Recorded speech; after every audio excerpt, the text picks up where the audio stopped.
Hello, everyone, and welcome to another edition of Chapters Live. As always, I'm Katelyn from the Fletcher Branch.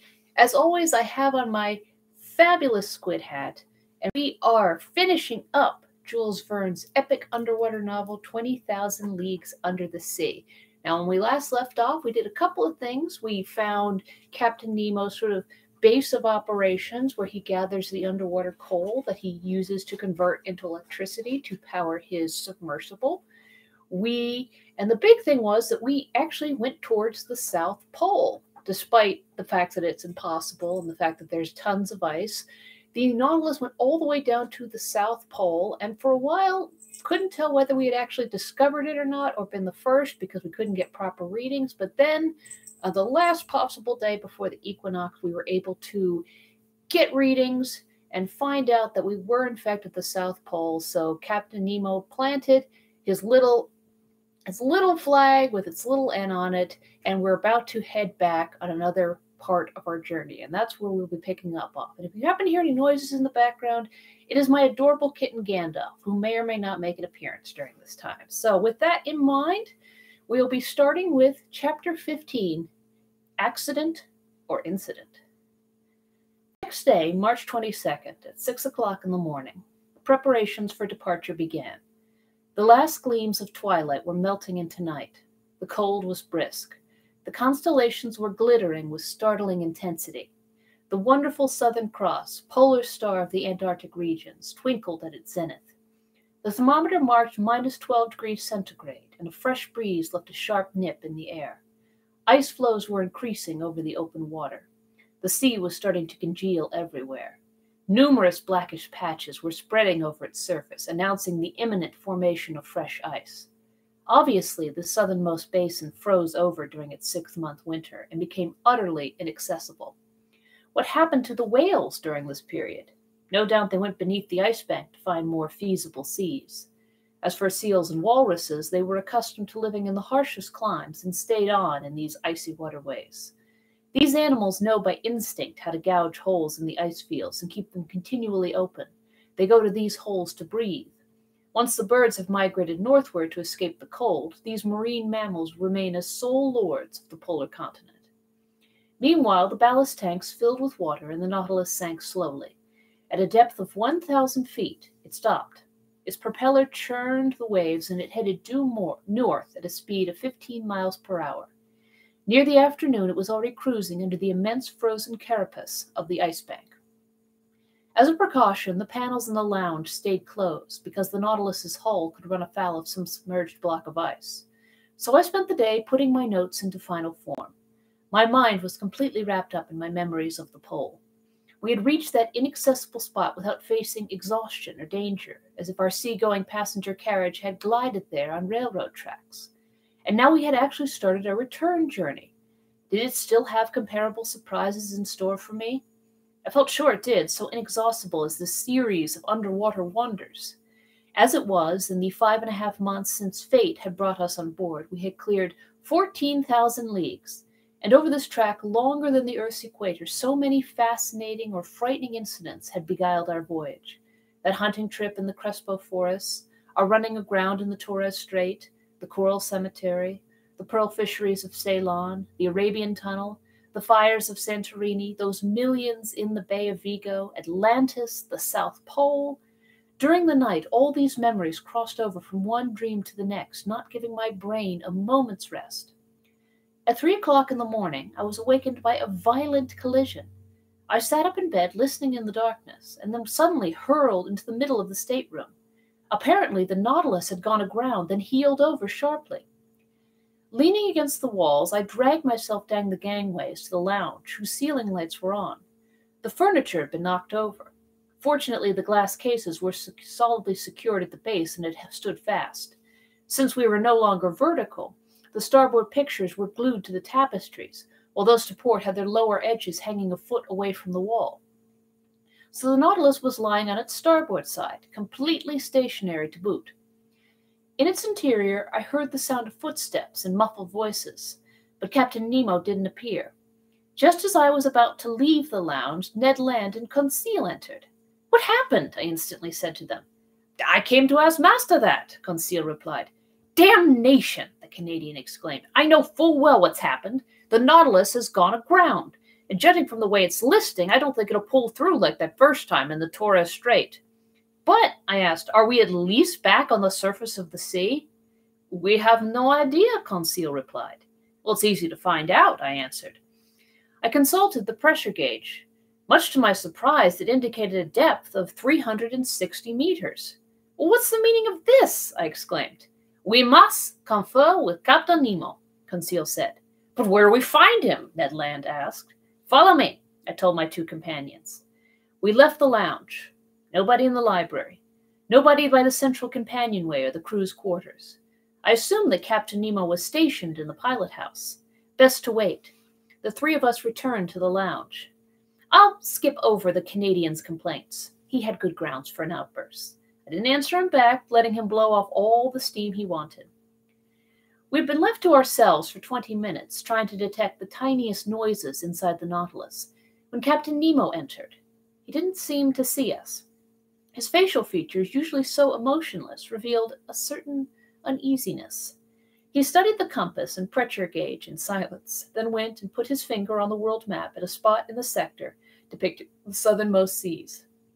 I hesitated to interrupt him, but some moments later, when he turned to me, I threw back at him a phrase he had used in the Torres Strait. An incident, Captain? No, sir, he replied. This time, an accident. Serious? Perhaps. Is there any immediate danger? No. The Nautilus has run aground? Yes. And this accident came about through nature's unpredictability, not man's incapacity. No errors were committed in our maneuvers.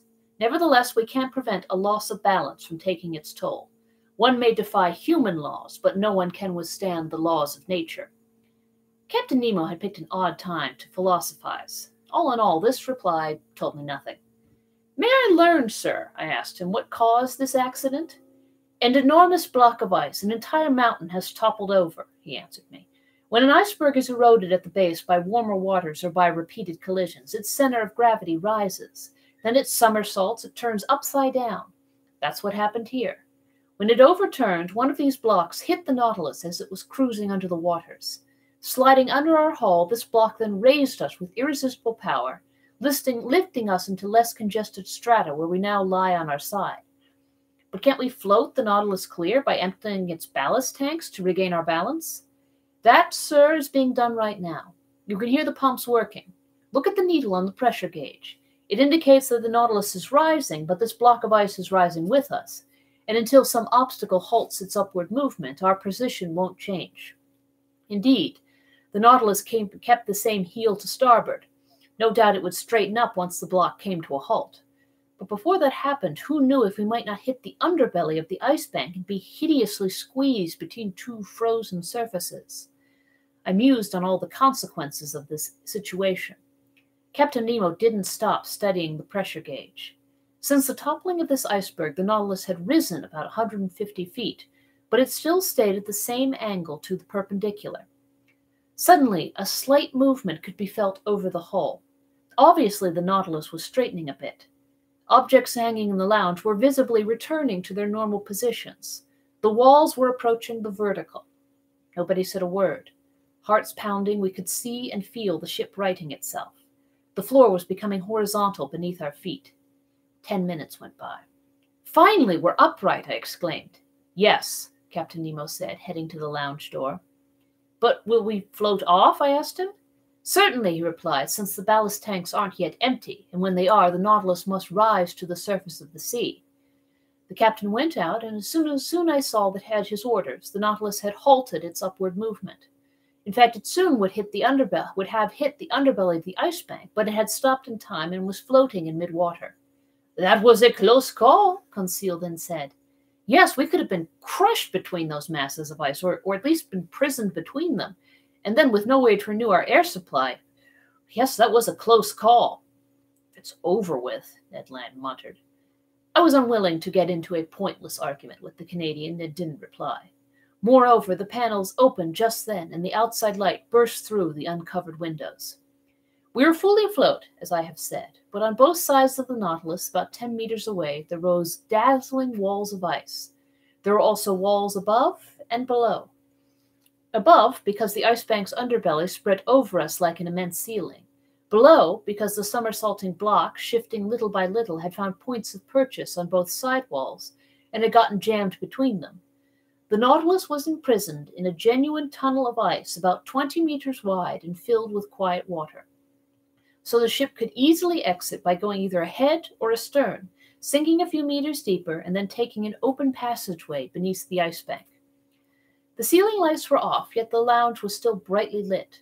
This was due to the reflecting power of the walls of ice, which threw the beams of our beacon right back at us. Words cannot describe the effects produced by our galvanic rays on these huge, whimsically sculpted blocks, whose every angle, ridge, and facet gave off a different glow depending on the nature of the veins running inside the ice. It was a dazzling mine of gems, in particular sapphires and emeralds, whose jets of blue and green crisscrossed. Here and there, opaline hues of infinite subtlety raced among sparks of lights that were like so many fiery diamonds, their brilliance more than any eye could stand. The power of our beacon was increased 100-fold, like a lamp shining through the convex lenses of a world-class lighthouse. "How beautiful!" Conseil exclaimed.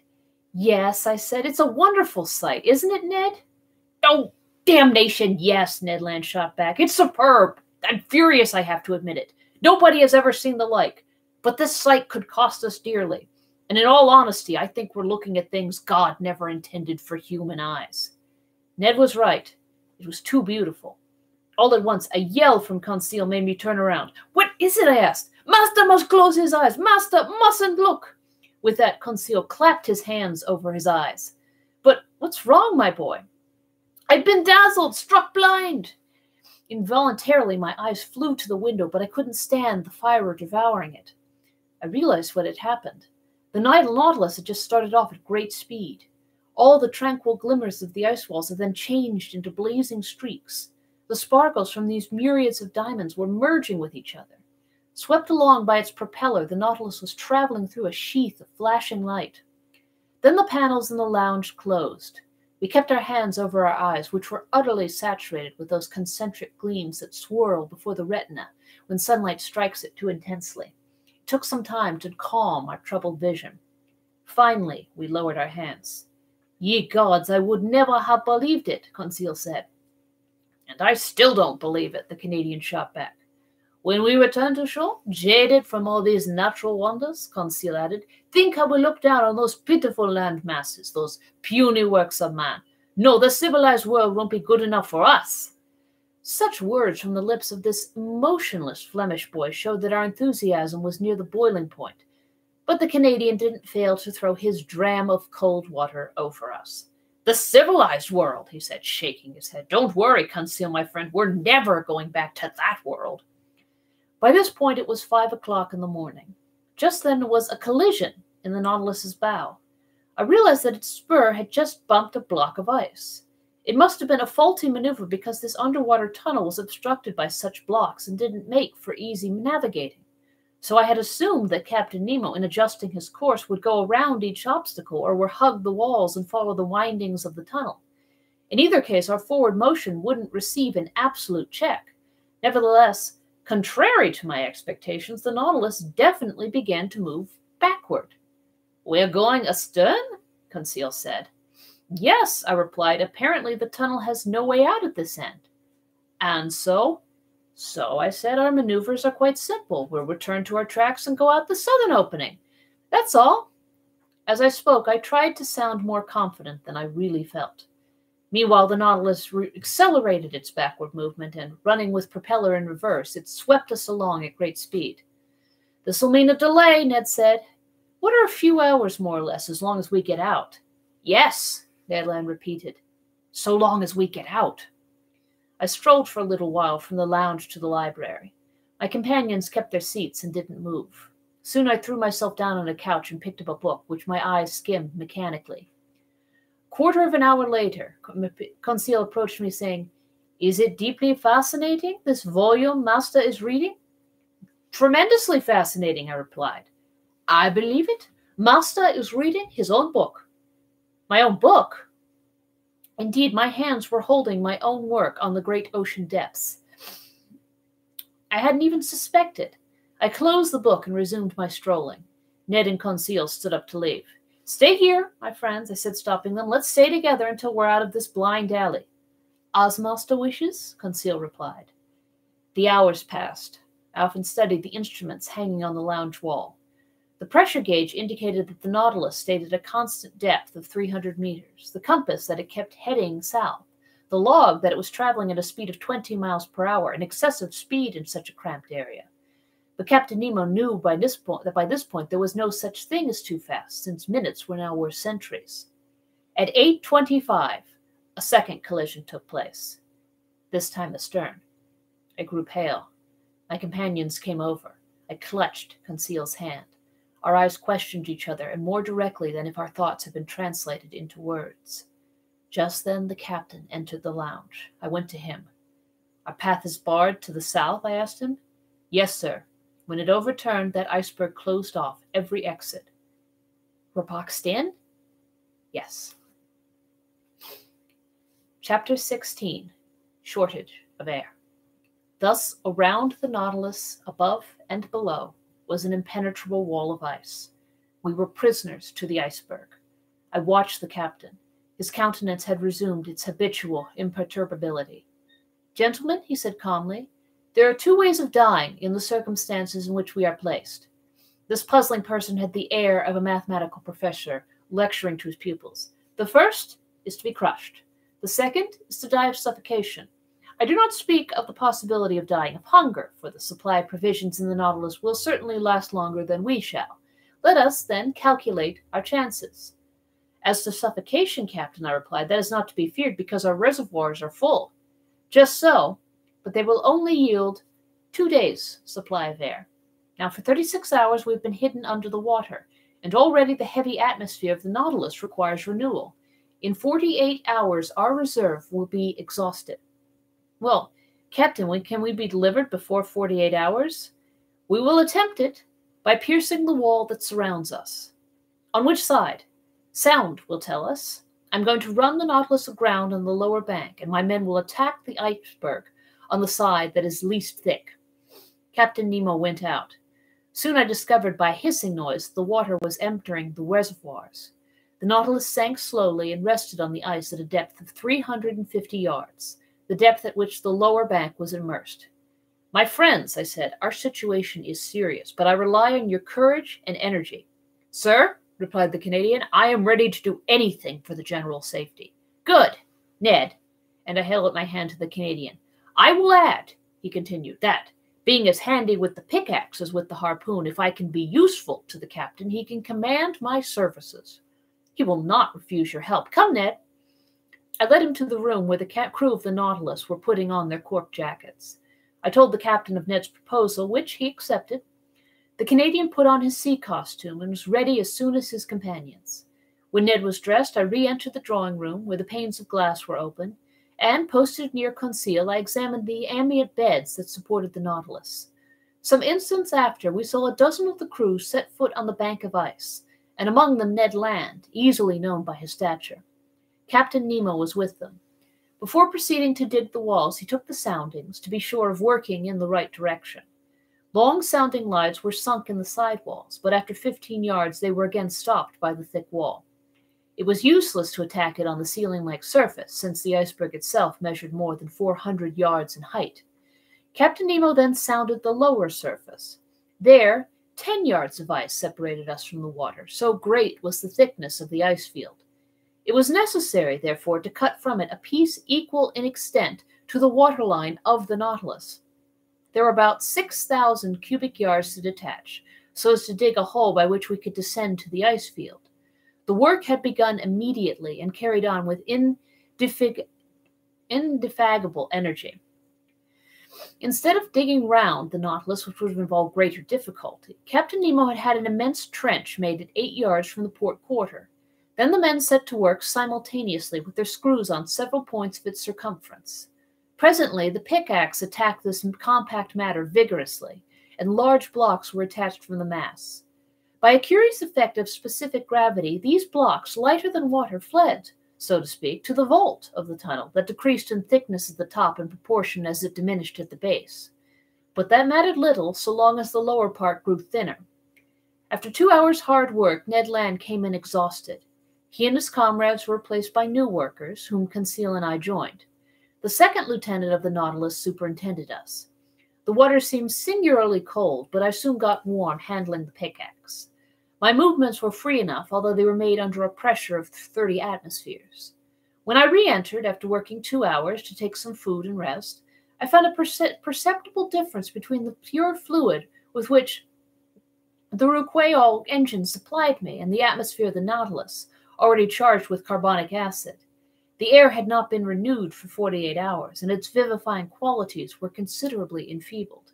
However, after a lapse of 12 hours, we had only raised a block of ice 1 yard thick on the marked surface, which was about 600 cubic yards. Reckoning that it took 12 hours to accomplish this, it would take 5 nights and 4 days to bring this enterprise to a satisfactory conclusion. 5 nights and 4 days, and we have only air enough for 2 days in the reservoirs. Without taking into account, said Ned, that even if we get out of this infernal prison, we shall also be imprisoned under the iceberg, shut out from all possible communication with the atmosphere. True enough. Who could then foresee the minimum of time necessary for our deliverance? We might be suffocated before the Nautilus could regain the surface of the waves. Was it destined to perish in this ice tomb with all those it enclosed? The situation was terrible, but everyone had looked the danger in the face, and each was determined to do his duty to the last. As I expected, during the night a new block a yard square was carried away, and still further sank the immense hollow. But in the morning, when, dressed in my cork jacket, I traversed the slushy match at a temperature of 6 or 7 degrees below zero, I remarked that the side walls were gradually closing in. The beds of water furthest from the trench, that were not warmed by the men's work, showed a tendency to solidification. In presence of this new and imminent danger, what would become of our chances of safety, and how hinder the solidification of this liquid medium that would burst the partitions of the Nautilus like glass? I did not tell my companions of this new danger. What was the point of damping the energy they displayed in the painful work of escape? But when I went on board again, I told Captain Nemo of this grave complication. "I know it," he said in that calm tone which could counteract the most terrible apprehensions.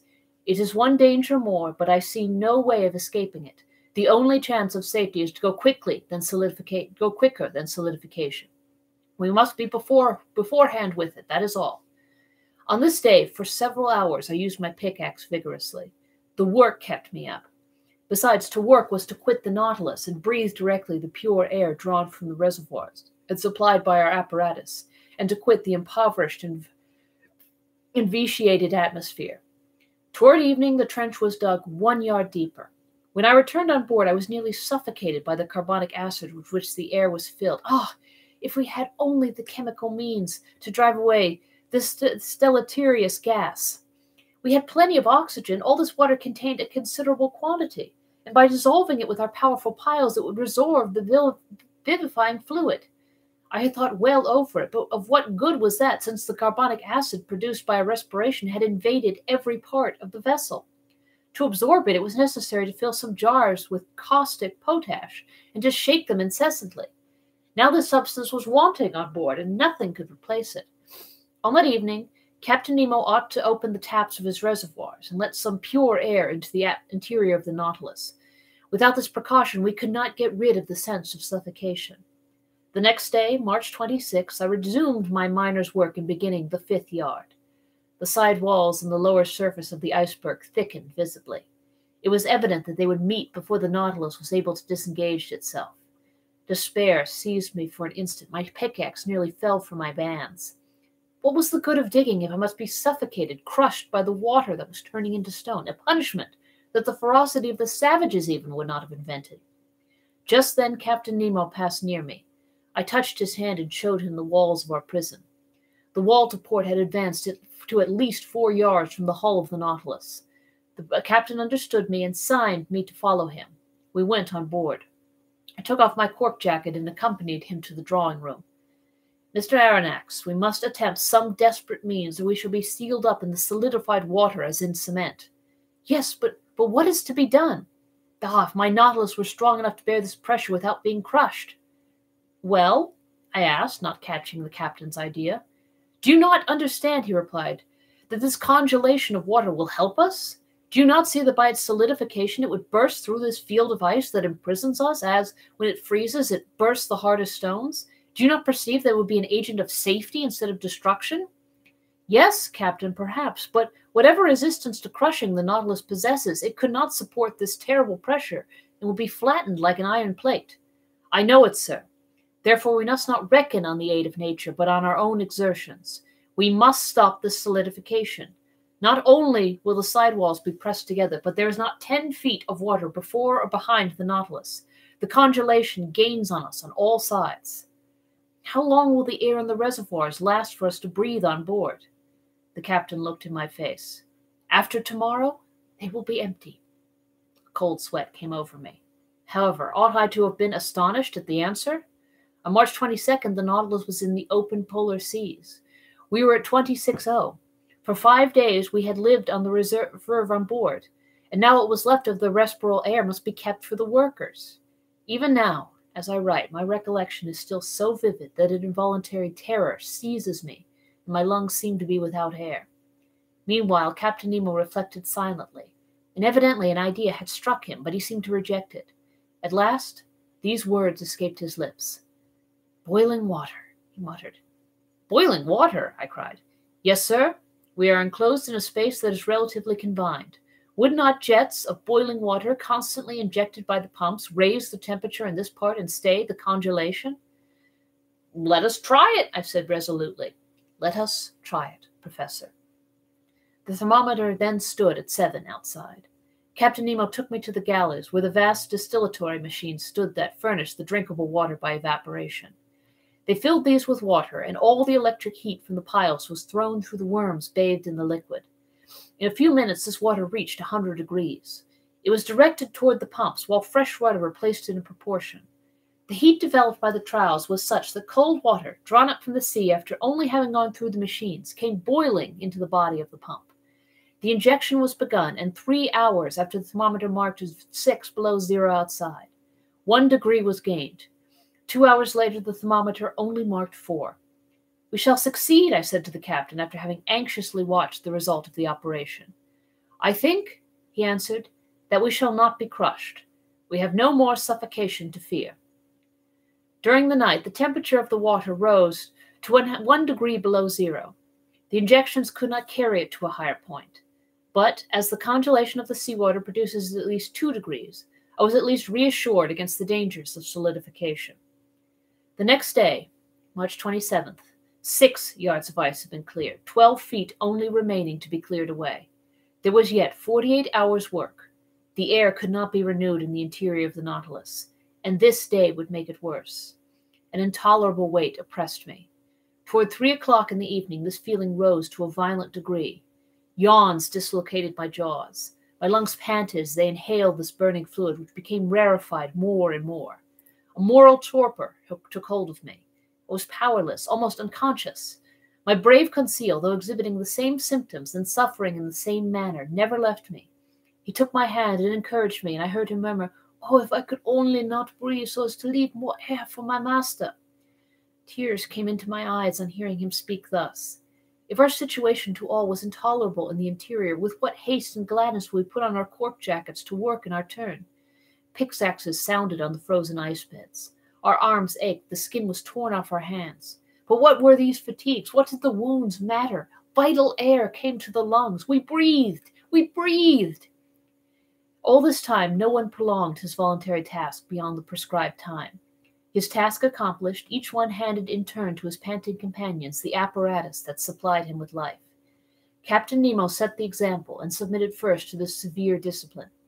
When the time came, he gave up his apparatus to another and returned to the vitiated air on board, calm, unflinching, unmurmuring. On that day the ordinary work was accomplished with unusual vigor. Only 2 yards remained to be raised from the surface. 2 yards only separated us from the open sea. But the reservoirs were nearly emptied of air. The little that remained ought to be kept for the workers, not a particle for the Nautilus. When I went back on board, I was half suffocated.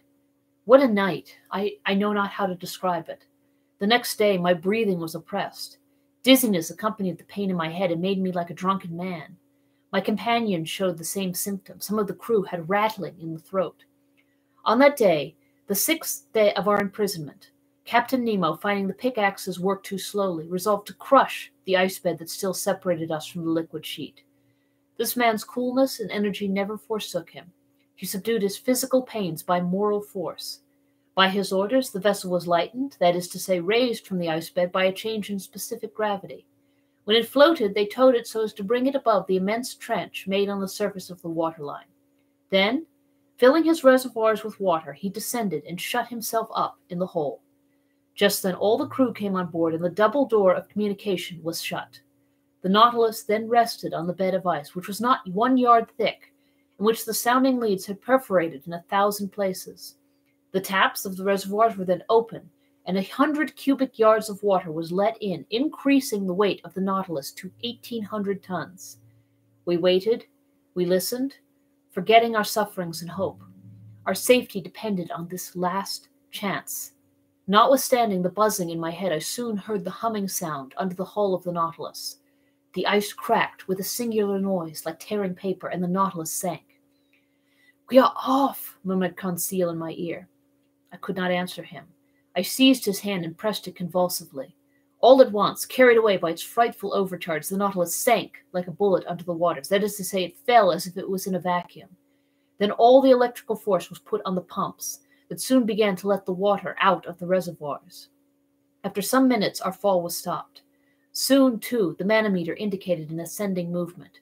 The screw, going at full speed, made the iron hull tremble to its very bolts and drew us toward the north. But if this floating under the iceberg is to last another day before we reach the open sea, I shall be dead first. Half stretched upon a divan in the library, I was suffocating. My face was purple, my lips blue, my faculties suspended. I neither saw nor heard. All notion of time had gone from my mind. My muscles could not contract. I do not know how many hours passed thus, but I was conscious of the agony that was coming over me. I felt as if I was going to die. Suddenly, I came to. Some breaths of air penetrated my lungs. Had we risen to the surface of the waves? Were we free of the iceberg? No. Ned and Conseil, my 2 brave friends, were sacrificing themselves to save me. Some particles of air still remained at the bottom of one apparatus. Instead of using it, they had kept it for me, and while they were being suffocated, they gave me life, drop by drop. I wanted to push back the thing. They held my hands, and for some moments I breathed freely. I looked at the clock. It was 11 in the morning. It ought to be the 28th of March. The Nautilus went at a frightful pace, 40 miles an hour. It literally tore through the water. Where was Captain Nemo? Had he succumbed? Were his companions dead with him?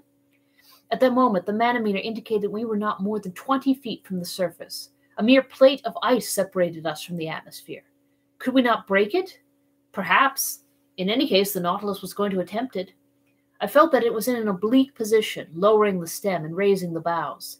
The introduction of water had been the means of disturbing its equilibrium. Then, impelled by its powerful screw, it attacked the ice field from beneath like a formidable battering ram. It broke it by backing, and then rushing forward against the field, which gradually gave way, and at last, dashing suddenly against it, shot forwards on the ice field that crushed beneath its weight. The panel was open, one might say torn off, and the pure air came in abundance to all parts of the Nautilus. Chapter 17. From Cape Horn to the Amazon. How I got onto the platform, I have no idea. Perhaps the Canadian had carried me there. But I breathed, I inhaled the vivifying sea air. My 2 companions were getting drunk with the fresh particles. The other unhappy men had been so long without food that they could not with impunity indulge in the simplest ailments that were given them. We, on the contrary, had no end to restrain ourselves. We could draw this air freely into our lungs. It was the breeze alone that filled us with this keen enjoyment. "Ah," said Conseil, "how delightful this oxygen is! Master need not fear to breathe it. There's enough for everybody." Ned Land did not speak, but he opened his jaws wide enough to frighten a shark. Our strength soon returned, and when I looked round me, I saw we were alone on the platform. The foreign seamen in the Nautilus were contented with the air that circulated in the interior. None of them had come to drink in the open air. The first words I spoke were words of gratitude and thankfulness to my two companions. Ned and Conseil had prolonged my life during the last hours of this long agony. All my gratitude could not repay such devotion. "My friends," said I, "we are bound one to the other forever, and I am under infinite obligations to you." "Which I shall take advantage of," exclaimed the Canadian. "What do you mean?" said Conseil. "I mean that I shall take you with me when I leave this infernal Nautilus." "Well," said Conseil, "after all this, are we going right?" "Yes," I exclaimed, "for we are going the way of the sun, and here the sun is in the north." "No doubt," said Ned Land, "but it remains to be seen whether he will bring the ship into the Pacific or the Atlantic Ocean, that is, into frequented or deserted seas." I could not answer that question, and I feared that Captain Nemo would rather take us to the vast ocean that touches the coasts of Asia and America at the same time. He would thus complete the tour round the submarine world, and return to those waters in which the Nautilus could sail freely. We ought, before long, to settle this important point. The Nautilus went at a rapid pace. The polar circle was soon passed, and the course shaped for Cape Horn. We were off the American point, March 31st, at 7 o'clock in the evening. Then all our past sufferings were forgotten. The remembrance of that imprisonment in the ice was effaced from our minds. We only thought of the future. Captain Nemo did not appear again either in the drawing-room or on the platform. The point shown each day on the planisphere and marked by the lieutenant showed me the exact direction of the Nautilus. Now, on that evening, it was evident to my great satisfaction that we were going back to the north by the Atlantic. The next day, April 1st, when the Nautilus ascended to the surface some minutes before noon, we sighted land to the west. It was Terra del Fuego, which the first navigators named thus from seeing the quantity of smoke that rose from the natives' huts. The coast seemed low to me, but in the distance rose high mountains. I even thought that I had a glimpse of Mount Sarmiento, which rises 2,070 yards above the level of the seas, with a very pointed summit, which, according as it is misty or clear, is a sign of fine or of wet weather. At this moment the peak was clearly defined against the sky. The Nautilus, diving again under the water, approached the coast, which was only some few miles off. From the glass windows in the drawing-room I saw large seaweeds and giant fuci and varrock, of which the open polar sea contained so many specimens, with their sharp, polished filaments. They measured about 300 yards in length. Real cables, thicker than one's thumb, and having great tenacity, they are often used as ropes for vessels. Another weed known as velp, with leaves 4 feet long, buried in the coral concretions, hung at the bottom. It served as nest and food for myriads of crustacea and mollusks, crabs and cuttlefish. There, seals and otters had splendid repasts, eating the flesh of fish with sea vegetables according to the English fashion. Over this fertile and luxuriant ground the Nautilus passed with great rapidity. Toward evening it approached the Falkland group, the rough summits of which I recognized the following day. The depth of the sea was moderate. On the shores our net brought in beautiful specimens of seaweed, and particularly a certain fucus, the roots of which were filled with the best mussels in the world. Geese and ducks fell by dozens on the platform, and soon took their places in the pantry on board. When the last heights of the Falklands had disappeared from the horizon, the Nautilus sank to between 20 and 25 yards and followed the American coast. Captain Nemo did not show himself. Until the 3rd of April we did not quit the shores of Patagonia, sometimes under the ocean, sometimes at the surface. The Nautilus passed beyond the large estuary filmed by the Uruguay. Its direction was northwards and followed the large windings of the coast of South America. We had then made 1,600 miles since our embarkation in the seas of Japan. About 11 o'clock in the morning, the Tropic of Capricorn was crossed on the 37th meridian, and we passed Cape Frio, standing out to sea. Captain Nemo, to Ned Land's great displeasure, did not make the neighborhood of the inhabited coasts of Brazil, for we went at a giddy speed. Not a fish, not a bird of the swiftest kind could follow us, and the natural curiosities of these seas escaped all observation. This speed was kept up for several days, and in the evening of the 9th of April we sighted the most westerly point of South America that forms Cape San Roche. But then the Nautilus swerved again and sought the lowest depth of a submarine valley which is between this cape and Sierra Leone on the African coast. This valley bifurcates to the parallel of the Antilles and terminates at the mouth of the enormous depression of 9,000 yards. In this place, the geological basin of the ocean forms, as far as the Lesser Antilles, a cliff to 3.5 miles perpendicular in height, and, at the parallel of the Cape Verde Islands, another wall not less considerable that encloses thus all the sunk continent of the Atlantic. The bottom of this immense valley is dotted with some mountains that give to these marine places a picturesque aspect. I speak, moreover, from the manuscript charts that were in the library of the Nautilus, charts evidently due to Captain Nemo's hand and made after his personal observations. For 2 days, the desert and deep waters were visited by means of the inclined planes. The Nautilus was furnished with long diagonal broadsides which carried it to all elevations. But on the 11th of April it rose suddenly, and land appeared at the mouth of the Amazon River, a vast estuary, the embouchure of which is so considerable that it freshens the sea-water for the distance of several leagues. Chapter 18. The Devilfish. For several days the Nautilus kept off from the American coast. Evidently it did not wish to risk the tides of the Gulf of Mexico or of the Sea of the Antilles. April 16th, we sighted Martinique and Guadeloupe from a distance of about 30 miles. I saw their tall peaks for an instant. The Canadian, who counted on carrying out his projects in the Gulf, either by landing or hailing one of the numerous boats that coast from one island to another, was quite disheartened. Flight would have been quite practicable if Ned Land had been able to take possession of the boat without the captain's knowledge, but in the open sea it could not be thought of.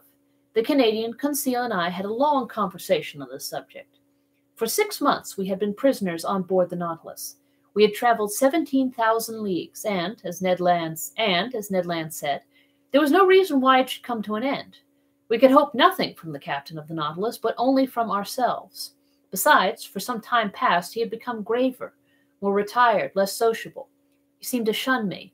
I met him rarely. Formerly he was pleased to explain the submarine marvels to me. Now he left me to my studies and came no more to the saloon. What change had come over him? For what cause? For my part, I did not wish to bury with me my curious and novel studies. I now had the power to write the true book of the sea, and this book, sooner or later, I wished to see daylight. The land nearest us was the archipelago of the Bahamas. There rose high submarine cliffs covered with large weeds. It was about 11 o'clock when Ned Land drew my attention to a formidable pricking, like the sting of an ant, which was produced by means of large seaweeds. Well, I said, these are proper caverns for polyps, and I should not be astonished to see some of these monsters. What? Said Conseil. Cuttlefish, real cuttlefish of the cephalopod class? No, I said. Polyps of huge dimensions. I will never believe that such animals exist, said Ned. Well, said Conseil with the most serious air in the world, I remember perfectly to have seen a large vessel drawn under the waves by an octopus's arm. You saw that, said the Canadian. Yes, Ned. With your own eyes. With my own eyes. Where, pray, might that be? At St. Malo, answered Conseil. In the port, as said Ned, ironically. No, in a church, replied Conseil. In a church, cried the Canadian. Yes, Ned friend, in a picture representing the polyp in question. Good, said Ned Land, bursting out laughing. He's quite right, I said. I've heard of this picture, but the subject represented is taken from a legend, and you know what to think of legends in the matter of natural history. Besides, when is it a question of monsters? The imagination is apt to run wild. Not only is supposed that these polyps can draw down vessels, but a certain Olus Magnus speaks of an octopus a mile long that is more like an island than an animal. It is also said that the Bishop of Nedros was building an altar on an immense rock. Mass finished, the rock began to walk and returned to the sea. The rock was a polyp. Another bishop, Pontoppidan, also speaks of a polyp on which a regiment of cavalry could maneuver. Lastly, the ancient naturalists speak of monsters whose mouths were like gulfs, and which were too large to pass through the Straits of Gibraltar. But how much is true of these stories? Asked Conseil. Nothing, my friend, at least of that which passes the limit of truth to get to fable or legend. Nevertheless, there must be some ground for the imagination of the storytellers. One cannot deny that polyps and cuttlefish exist of a large species, inferior, however, to the cetaceans. Aristotle has stated the dimensions of a cuttlefish as 5 cubits, or 9 feet 2 inches. Our fishermen frequently see some that are more than 4 feet long. Some skeletons of polyps are preserved in the museums of Trieste and Montpellier that measure 2 yards in length. Besides, according to the calculations from naturalists, so one of these animals only 6 feet long would have tentacles 27 feet long. That would suffice to make a formidable monster. Do they fish for them in these days? Asked Ned. If they do not fish for them, sailors see them at least. One of my friends, Captain Paul Boss of Havre, has often affirmed that he met one of these monsters of colossal dimensions in the Indian seas. But the most astonishing fact, and which does not permit the denial of the existence of these gigantic animals, happened some years ago, in 1861. What is the fact? Said Ned Land. This is it. In 1861, to the northeast of Tenerife, very nearly in the same latitude we are now, the crew of the dispatch boat Elector received a huge cuttlefish swimming in these waters. Captain Beaujour went near the animal and attacked it with harpoon and guns without much success, for balls and harpoons glided over the soft flesh. After several fruitless attempts, the crew tried to pass a slip knot round the body of the mollusk. The canoe slipped on as far as the tail fins and there stopped. They then tried to haul it on board, but its weight was so considerable that the tightness of the cord separated the tail from the body, and, deprived of this ornament, he disappeared under the water. Indeed, is that a fact? An indisputable fact, my good Ned. They proposed to name this polyp Boulegier's cuttlefish. What length was it? Asked the Canadian. Did it not measure about 6 yards? Said Conseil, who, posted at the window, was examining again the irregular windings of the cliff. Precisely, I examined. Its head, rejoined Conseil, was it not crowned with 8 tentacles that beat the water like a nest of serpents? Precisely. Had not its eyes placed at the back of its head considerable development? Yes, Conseil. And was not its mouth like a parrot's beak? Exactly, Conseil. Very well. No offense to master, he replied quietly. If this is not Boulegier's cuttlefish, it is, at least, one of its brothers. I looked at Conseil. Ned Land hurried to the window. Oh, what a horrible beast, he cried. I looked in my turn and could not repress a gesture of disgust. Before my eyes was a horrible monster worthy to figure in the legends of the marvelous. It was an immense cuttlefish, being 8 yards long. It swam crossways in the direction of the Nautilus with great speed, watching us with its enormous, staring green eyes. Its 8 arms, or rather feet, affixed to its head, that have given the name of cephalopod to these animals, were twice as long as its body, and were twisted like the Fury's hair. One could see the 250 air holes on the inner side of the tentacles. The monster's mouth, a horned beak like a parrot's, opened and shut vertically. Its tongue, a horned substance, furnished with several rows of pointed teeth, came out quivering from this veritable pair of shears. What a freak of nature! A bird's beak on a mollusk. Its spindle-like body formed a fleshy mass that might range between 4,000 to 500,000 pounds. The varying color changing with great rapidity, according to the irritation of the animal, passed successively from livid gray to reddish brown. What irritated this mollusk? No doubt the presence of the Nautilus, more formidable than itself, and on which its suckers or its jaws had no hold. Yet, what monsters these polyps are! What vitality the Creator has given them! What vigor in their movements! And they possess 3 hearts! Chance had brought us in presence of this cuttlefish, and I did not wish to lose the opportunity of carefully studying the specimen of cephalopods. I overcame the horror that inspired me, and, taking a pencil, began to draw it. Perhaps this is the same which the Elector saw, said Conseil. No, replied the Canadian, for this is whole, and the other had lost its tail. That is no reason, I replied. The arms and tails of these animals are reformed by renewal, and in 7 years the tail of Boulegier's cuttlefish has no doubt had time to grow. By this time other polyps appeared at the port light. I counted 7. They formed a procession after the Nautilus, and I heard their beaks gnashing against the iron hull. I continued my work. The monsters kept in the water with such precision that they seemed immovable. Suddenly, the Nautilus stopped. A shock made it tremble in every plate. Have we struck anything? I asked. In any case, replied the Canadian, we shall be free, for we are floating. The Nautilus was floating, no doubt, but it did not move. A minute passed. Captain Nemo, followed by his lieutenant, entered the drawing-room. I had not seen him for some time. He seemed dull. Without noticing or speaking to us, he went to the panel, looked at the polyps, and said something to his lieutenant. The latter went out. Soon the panels were shut. The ceiling was lighted. I went toward the captain. A curious collection of polyps? I said. Yes, indeed, Mr. Naturalist, and we are going to fight them, man to beast. I looked at him. I thought maybe I had not heard aright. Man to beast, I repeated. Yes, sir. The screw is stopped. I think that the horny jaws of one of the cuttlefish is entangled in the blades. That is what prevents our moving. What are you going to do? Rise to the surface and slaughter this vermin. A difficult enterprise. Yes, indeed. The electric bullets are powerless against the soft flesh, where they do not find resistance enough to go off. But we shall attack them with the hatchet. And the harpoon, sir, said the Canadian, if you do not refuse my help. I will accept it, Mr. Land. We will follow you, I said, and following Captain Nemo, we went toward the central staircase. There, about 10 men with boarding hatches were ready for the attack. Conseil and I took 2 hatchets. Ned Land seized a harpoon. The Nautilus had then risen to the surface. One of the sailors, posted on the top ladder step, unscrewed the bolts of the panels. But hardly were the screws loosed when the panel rose with great violence, evidently drawn by the suckers of a polyp's arm.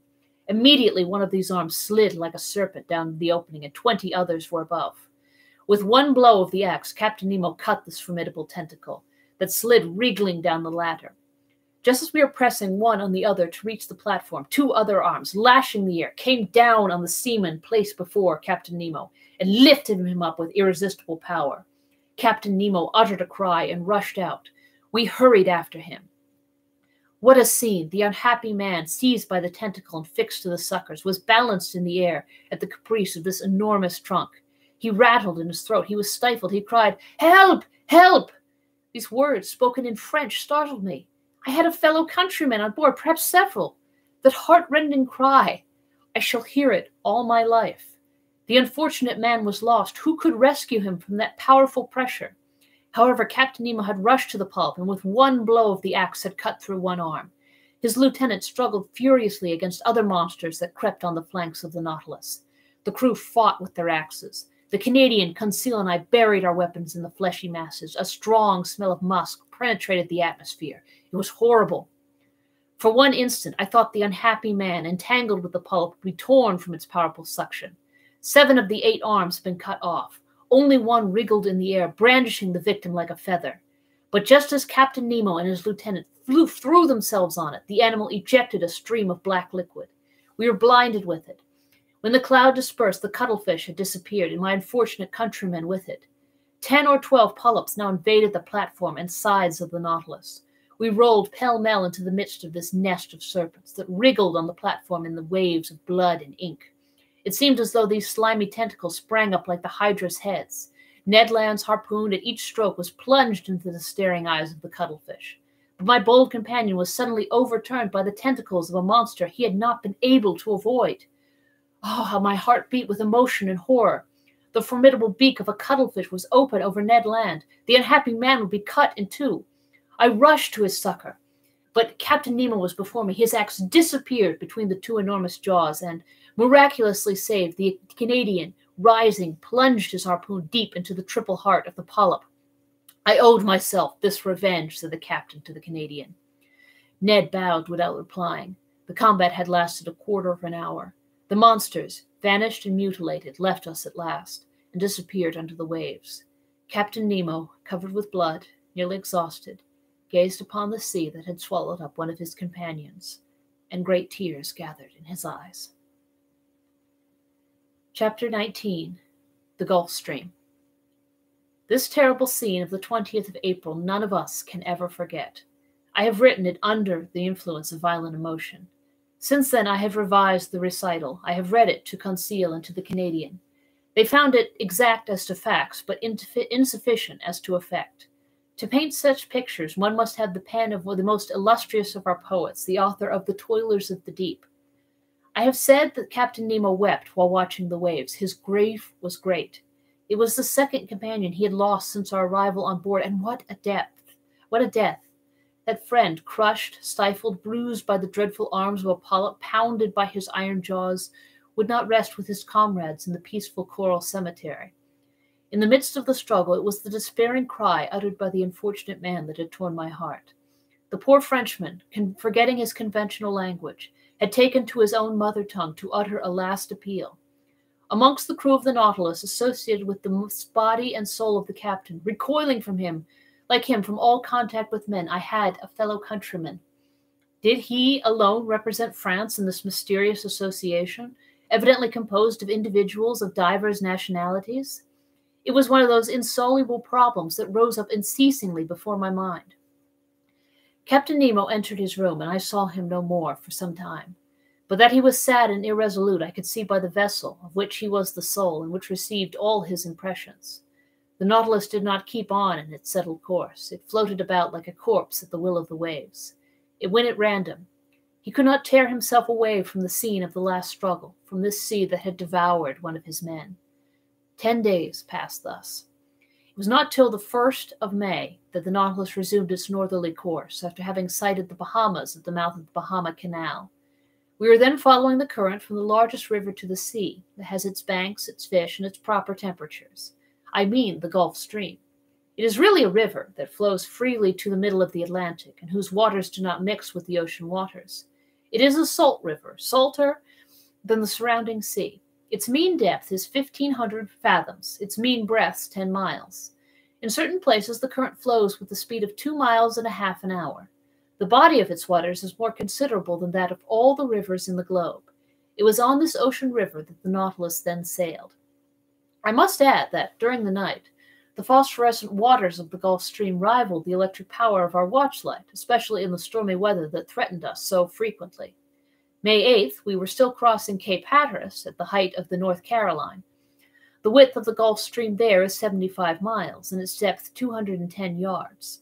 The Nautilus still went at random. All supervision seemed abandoned. I thought that, under these circumstances, escape would be possible. Indeed, the inhabited shores offered anywhere an easy refuge. The sea was incessantly plowed by the steamers that ply between New York or Boston and the Gulf of Mexico, and overrun day and night by the little schooners coasting about the several parts of the American coast. We could hope to be picked up. It was a favorable opportunity, notwithstanding the 30 miles that separated the Nautilus from the coast of the Union. One unfortunate circumstance thwarted the Canadians' plans. The weather was very bad.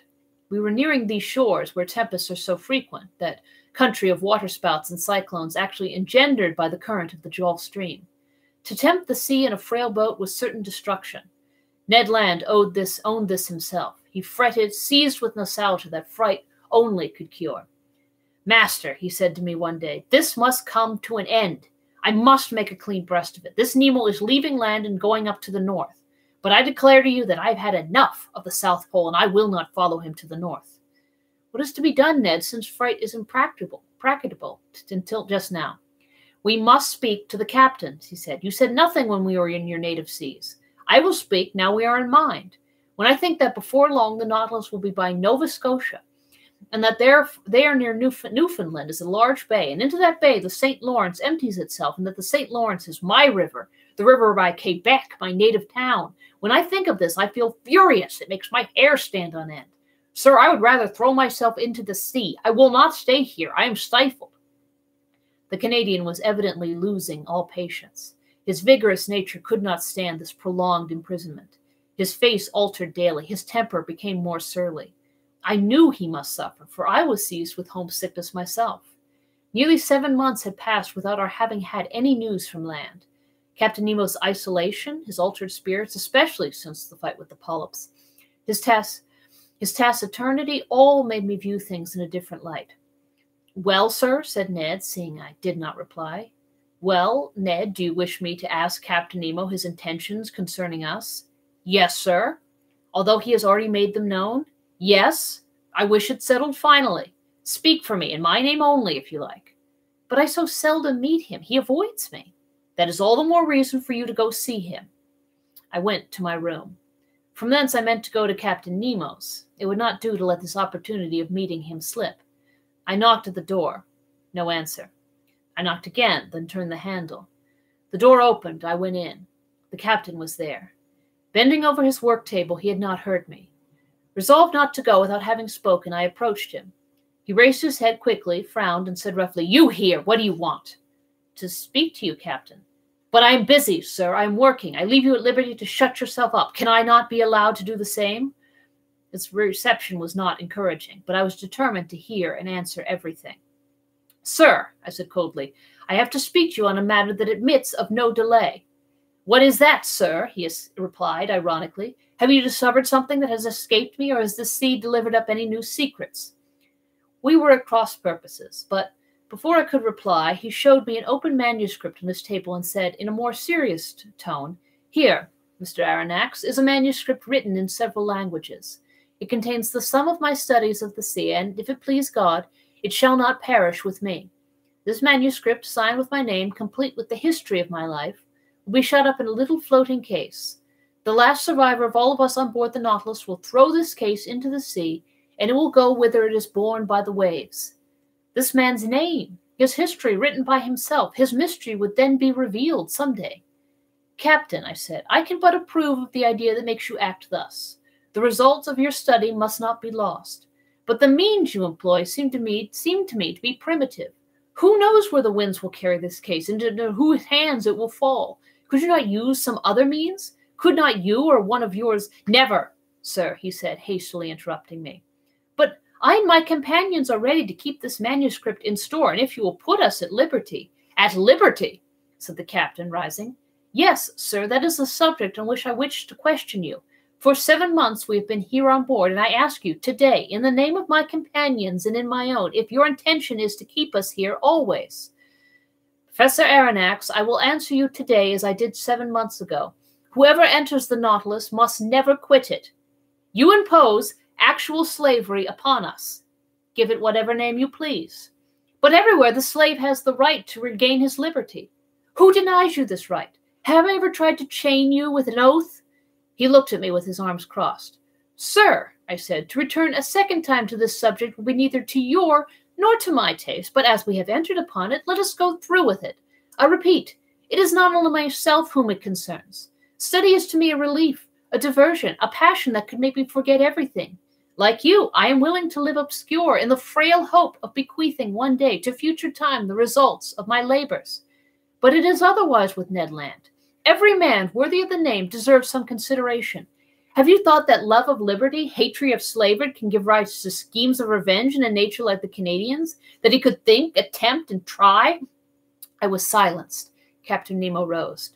Whatever Ned Land thinks of, attempts, or tries, what does it matter to me? I did not seek him. It was not for my pleasure that I keep him on board. As for you, Professor Aronnax, you are one of those who can understand everything, even silence. I have nothing more to say to you. Let this first time you have come to treat of this subject be the last, for a second time I will not listen to you. I retired. Our situation was crucial. I related my conversation to my two companions. We know now, said Ned, that we can expect nothing from this man. The Nautilus is nearing Long Island. We will escape, whatever the weather may be. But the sky became more and more threatening. Symptoms of a hurricane became manifest. The atmosphere was becoming white and misty. On the horizon, fine streaks of cirrus clouds were succeeded by masses of cumuli. Other low clouds passed swiftly by. The swollen sea rose in huge bellows. Its birds disappeared with the exception of the petrels, those friends of the storm. The barometer fell sensibly and indicated an extreme extension of the vapors. The mixture of the storm glass was decomposed under the influence of the electricity that pervaded the atmosphere. The tempest burst on the 18th of May, just as the Nautilus was floating off Long Island, some miles from the port of New York. I can describe the strife of the elements, for, instead of fleeing to the depths of the sea, Captain Nemo, by an unaccountable caprice, would brave it at the surface. The wind blew from the southwest at first. Captain Nemo, during the squalls, had taken his place on the platform. He had made himself fast to prevent being washed overboard by the monstrous waves. I had hoisted myself up and made myself fast also, dividing my admiration between the tempest and this extraordinary man who was coping with it. The raging sea was swept by huge cloud drifts, which were actually saturated with the waves. The Nautilus, sometimes lying on its side, sometimes standing up like a mast, rolled and pitched terribly. About 5 o'clock, a torrent of rain fell that lulled neither sea nor wind. The hurricane blew nearly 40 leagues an hour. It is under these conditions that it overturns houses, breaks iron gates, displaces 24-pounders. However, the Nautilus, in the midst of the tempest, confirmed the words of a clever engineer, "There is no well-constructed hull that cannot defy the sea." This was not a resisting rock. It was a steel spindle. obedient and movable, without rigging or mast, that braved its fury with impunity. However, I watched these raging waves attentively. They measured 15 feet in height and 150 to 170 yards long, and the speed of propagation was 30 feet per second. Their power and bulk increased with the depth of the water. Such waves as these, at the Hebrides, have displaced a mass weighing 8,400 pounds. They are they which, in the tempest of December 23rd, 1864, after destroying the town of Yedo in Japan, broke the same day on the shores of America. The intensity of the tempest increased with the night. The barometer, as in 1860 at Reunion during a cyclone, fell 7/10 at the close of the day. I saw a large vessel pass the horizon, struggling painfully. She was trying to lie to under half steam to keep above the waves. It was probably one of the steamers of the line from New York to Liverpool or Havre. It soon disappeared in the gloom. At 10 o'clock in the evening, the sky was on fire. The atmosphere was streaked with vivid lightning. I could not bear the brightness of it, while the captain, looking at it, seemed to envy the spirit of the tempest. A terrible noise filled the air, a complex noise made up of the howls of the crushed waves, a roaring of the wind and the claps of thunder. The wind veered suddenly to all points of the horizon, and the cyclone, rising in the east, returned after passing by the north, west, and south, in the inverse course pursued by the circular storm of the southern hemisphere. Ah, that Gulf Stream! It deserves its name of the king of tempests. It is that which causes this formidable cyclones, by the difference of temperature between its air and its currents. A shower of fire has succeeded the rain. The drops of water were changed to sharp spikes. One would have thought that Captain Nemo was courting a death worthy of himself, a death by lightning. As the Nautilus, pitching dreadfully, raised its steel spur in the air, it seemed to act as a conductor, and I saw long sparks burst from it. Crushed and without strength, I crawled to the panel, opened it, and descended to the saloon. The storm was then at its height. It was impossible to stand upright in the interior of the Nautilus. Captain Nemo came down around 12. I heard the reservoirs filling by degrees, and the Nautilus sank slowly beneath the waves. Through the open windows in the saloon, I saw large fish, terrified, passing like phantoms in the water. Some were struck before my eyes. The Nautilus was still descending. I thought that at about 8 fathoms deep we should find a calm, but no, the upper beds were too violently agitated for that. We had to seek repose at more than 25 fathoms in the bowels of the deep. But there, what quiet! Silence, what peace! Who could have told that such a hurricane had been let loose on the surface of that ocean? Chapter 20. In latitude 47 degrees 24 and longitude 17 degrees 28. In the consequence of the storm, we had been thrown eastward once more. All hope of escape on the shores of New York or St. Lawrence had faded away, and poor Ned, in despair, had isolated himself like Captain Nemo. Conseil and I, however, never left each other. I said that the Nautilus had gone aside to the east. I should have said, to be more exact, the northeast. For some days it wandered first on the surface and then beneath it, amid those fogs so dreaded by sailors. What accidents are due to these thick fogs? What shocks upon these reefs when the wind drowns the breaking of the waves? What collisions between vessels in spite of their warning lights, whistles, and alarm bells? And the bottoms of these seas look like a field of battle, where still lie all the conquered of the ocean, some old and already encrusted, others fresh and reflecting from their iron bands and copper plates the brilliancy of our lantern. On the 15th of May, we were at the extreme south of the bank of Newfoundland. This bank consists of alluvia, or large heaps of organic matter, brought either from the equator by the Gulf Stream or from the North Pole by the countercurrent of cold water which skirts the American coast. There also are heaped up those erratic blocks which are carried along by the broken ice, and close by a vast charnel house of mollusks, which perish here by millions. The depth of the sea is not great at Newfoundland, not more than some hundreds of fathoms, but towards the south is a depression of 1,500 fathoms. There the Gulf Stream widens. It loses some of its speed and some of its temperature, but it becomes a sea. It was on the 17th of May, about 500 miles from Heart's Content, at a depth of more than 1,400 fathoms, that I saw the electric cable lying on the bottom. Conseil, to whom I had not mentioned it, thought at first that it was a gigantic sea serpent. But I undeceived the worthy fellow, and by way of consolation related several particulars in the laying of this cable. The first one was laid in the years 1857 and 1858, but after transmitting about 400 telegrams, would not act any longer. In 1863, the engineers constructed another one, measuring 2,000 miles in length and weighing 4,500 tons, which was embarked on the Great Eastern. This attempt also failed. On the 25th of May, the Nautilus, being at a depth of more than 1,918 fathoms, was on the precise spot where the rupture occurred, which ruined the Enterprise. It was within 638 miles of the coast of Ireland, and at 2:30 in the afternoon they discovered that communication with Europe had ceased. The electricians on board resolved to cut the cable before fishing it up, and at 11 o'clock at night they had recovered the damaged part. They made another point and spliced it, and it was much more submerged. But after some days it broke again, and in the depths of the ocean could not be recaptured. The Americans, however, were not discouraged. Cyrus Field, the bold promoter of the Enterprise, as he had sunk all his own fortune, set a new subscription on foot, which was at once answered, and another cable was constructed on better principles. The bundles of conducting wires were each enveloped in gutta percha, and protected by a wadding of hemp and contained in a metallic covering. The Great Eastern sailed on the 13th of July, 1866. The operation worked well, but one incident occurred. Several times in unrolling the cable, they observed that nails had recently been forced into it, evidently with the motive of destroying it. Captain Anderson, the officers and engineers consulted together and had it posted up that, if the offender was surprised on board, he would be thrown without further trial into the sea. From that time, the criminal attempt was never repeated. On the 23rd of July, the Great Eastern was not more than 500 miles from Newfoundland when they telegraphed from Ireland the news of the armistice concluded between Prussia and Austria after Sadowa. On the 27th, in the midst of heavy fogs, they reached the port of Heart's Content.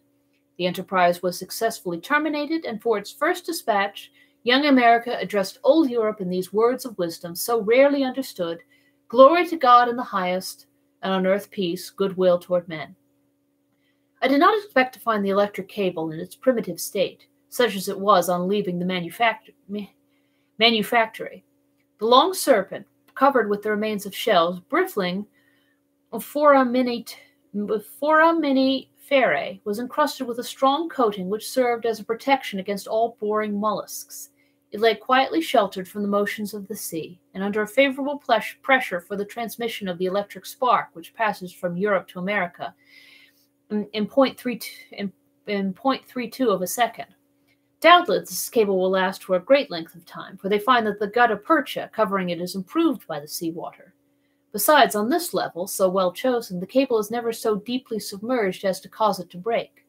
The Nautilus followed it to the lowest depth, which was more than 2,212 fathoms, and there it lay without any anchorage, and then we reached the spot where the accident had taken place in 1863. The bottom of the ocean then formed a valley about 100 miles broad, in which Mont Blanc might have been placed without its summit appearing above the waves. This valley is closed at the east by a perpendicular wall more than 2,000 yards high. We arrived there on the 28th of May, and the Nautilus was then not more than 120 miles from Ireland. Was Captain Nemo going to land on the British Isles? No. To my great surprise, he made for the south, coming once more back towards European seas. In rounding the Emerald Isle, for one instant I caught sight of Cape Clear, and the light which guides the thousands of vessels leaving Glasgow or Liverpool. An important question then arose in my mind. Did the Nautilus dare entangle itself in the Manche? Ned Land, who had reappeared since we had been nearing land, did not cease to question me. How could I answer? Captain Nemo remained invisible. After having shown the Canadian a glimpse of American shores, was he going to show me the coast of France? But the Nautilus was still going southward. On the 30th of May, it passed in sight of Land's End, between the extreme point of England and the Scilly Islands, which were left to starboard. If we wished to enter the Manche, he must go straight to the east. He did not do so. During the whole of the 31st of May, the Nautilus described a series of circles in the water, which greatly interested me. It seemed to be seeking a spot it had some trouble in finding. At noon, Captain Nemo himself came to work the ship's log. He spoke no word to me, but seemed gloomier than ever. What could sadden him thus? Was it his proximity to European shores? Had he some recollections of his abandoned country? If not, what did he feel? Remorse or regret?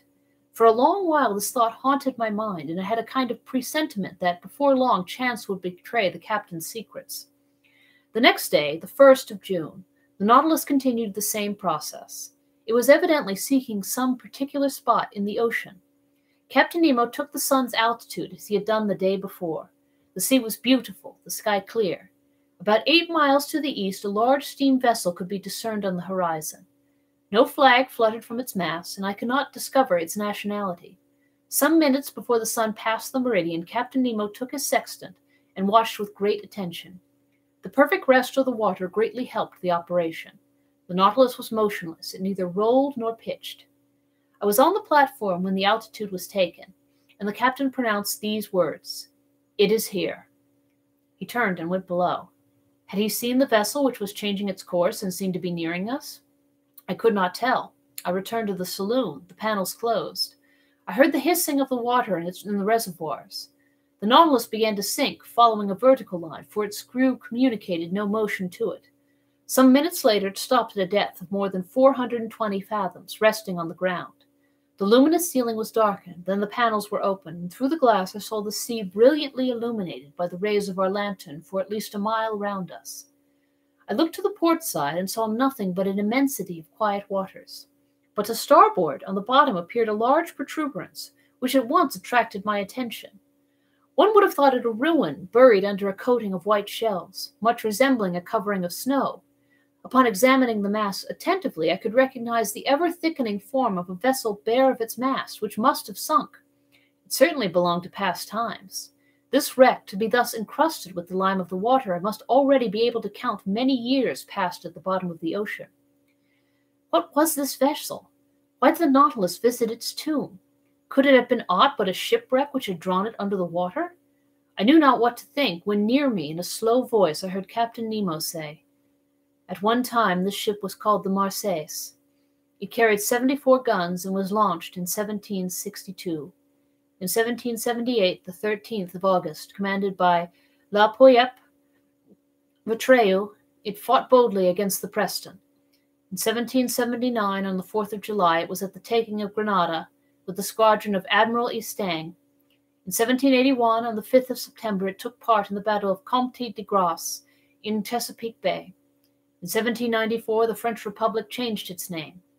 On the 16th of April in the same year, it joined the squadron of Villaret-Joyeuse at Brest, being entrusted with the escort of a cargo of corn coming from America under the command of Admiral Van Stebbel. On the 11th and 12th peril of the second year, the squadron fell in with an English vessel. Sir, today is the 13th peril, the 1st of June, 1868. It is now 74 years ago, day for day, on this very spot, in latitude 47 degrees 34, longitude 17 degrees 28, that this vessel, after fighting heroically, losing its 3 masts, with the water in its hold and the third of its crew disabled, preferred sinking with its 356 sailors to surrendering, and, nailing its colors to the poop, disappeared under the waves to the cry of "Long live the Republic." "The Avenger!" I exclaimed. "Yes, the Avenger. Good name," muttered Captain Nemo, crossing his arms. Chapter 21. A Mass Execution. The way of describing this unlooked-for scene, the history of the Patriot ship, told at first so coldly, in the emotion with which this strange man pronounced the last words, the name of the Avenger, the significance of which could not escape me, all impressed itself deeply on my mind. My eyes did not leave the captain who, with his hand stretched out to sea, was watching with a glowing eye the glorious wreck.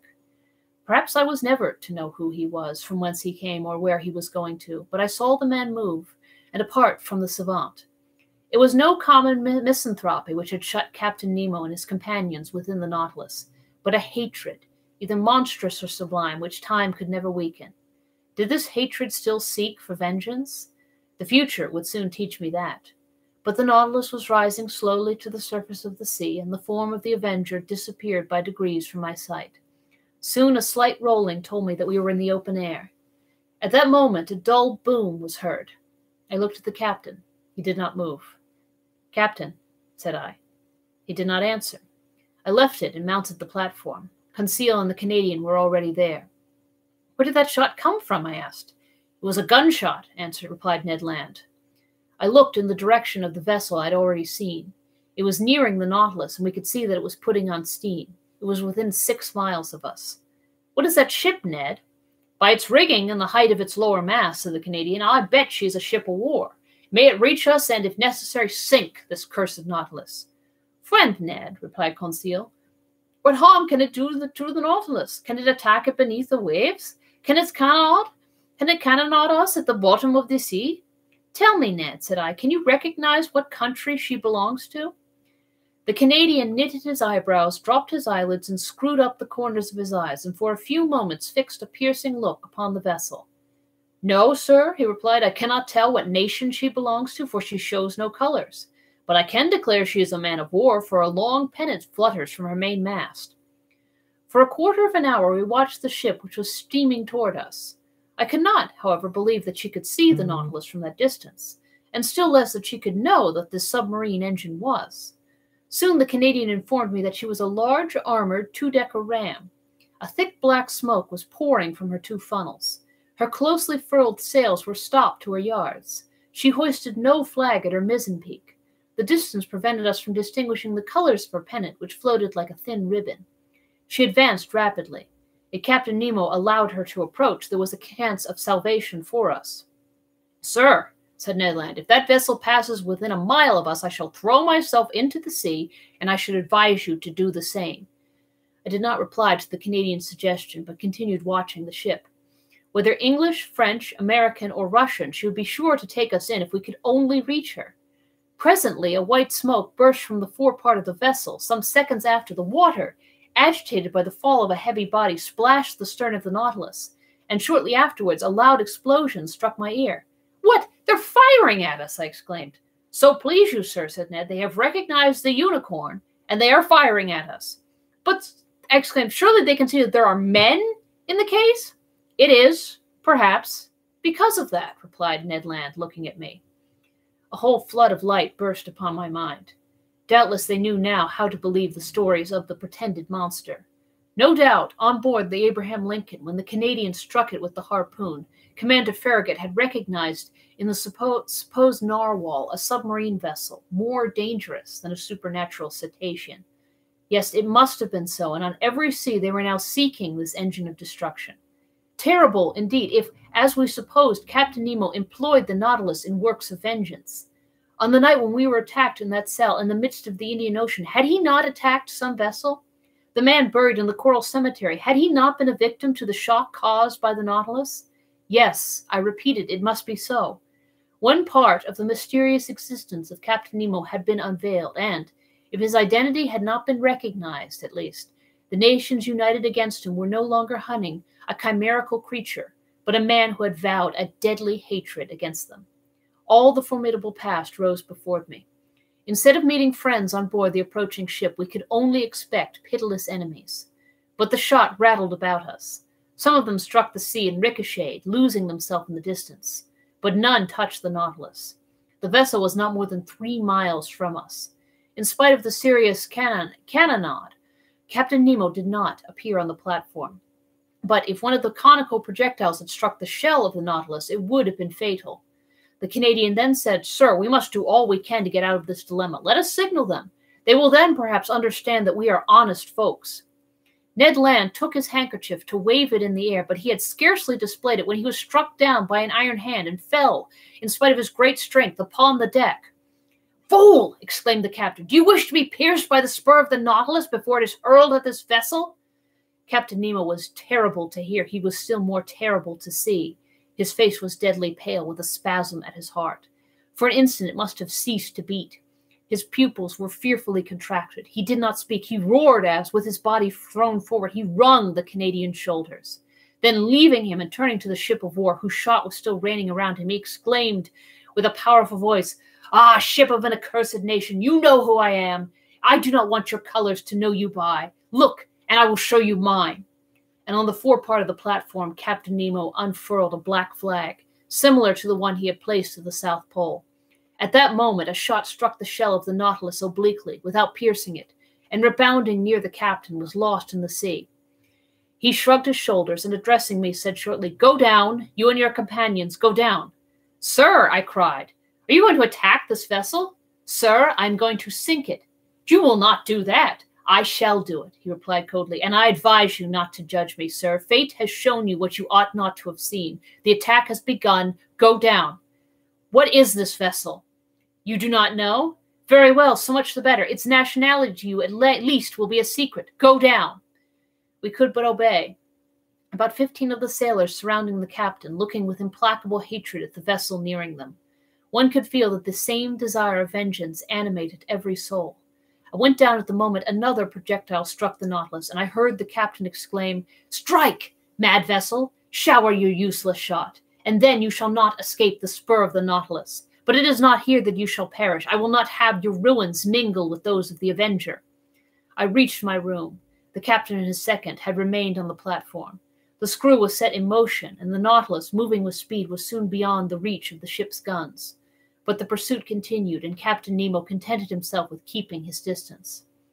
About 4 in the afternoon, being no longer able to contain my impatience, I went to the central staircase. The panel was open, and I ventured onto the platform.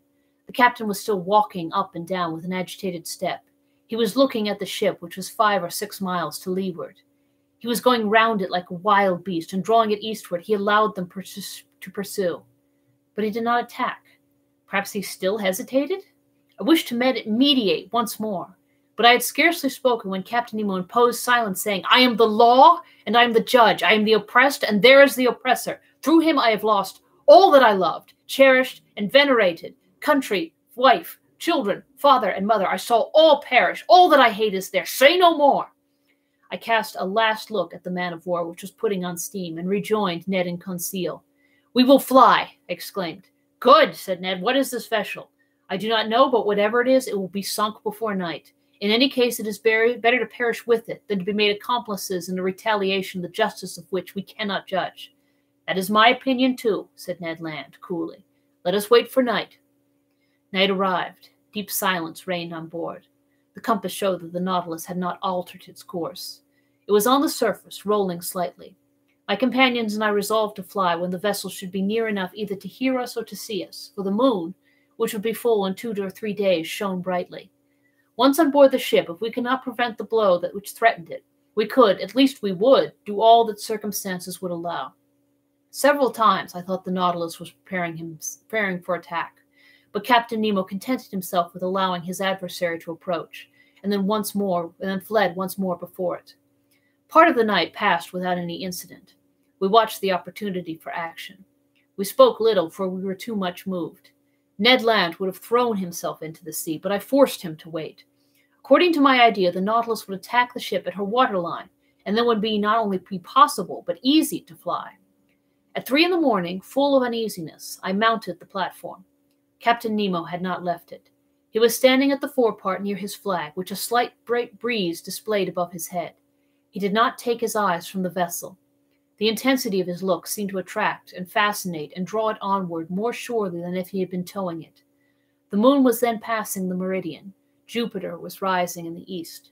Amid this peaceful scene of nature, sky, and ocean rivaled each other in tranquility, the sea offering to the orbs of night the finest mirror they could ever have in which to reflect their image. As I thought of the deep calm of these elements, compared with all those passions brooding imperceptibly within the Nautilus, I shuddered. The vessel was within 2 miles of us. It was ever nearing that phosphorescent light which showed the presence of the Nautilus. I could see its green and red lights and its white lantern hanging from the large foremast. An indistinct vibration quivered through its rigging, showing that the furnaces were heated to the uttermost. Sheaves of sparks and red ashes flew from the funnels, shining in the atmosphere like stars. I remained thus until 6 in the morning, without Captain Nemo noticing me. The ship stood about 1.5 miles from us, and with the first dawn of day, the firing began afresh. The moment could not be far off when, the Nautilus attacking its adversary, my companions and myself stood forever leave this man. I was preparing to go down to remind them when the second mounted the platform, accompanied by several sailors.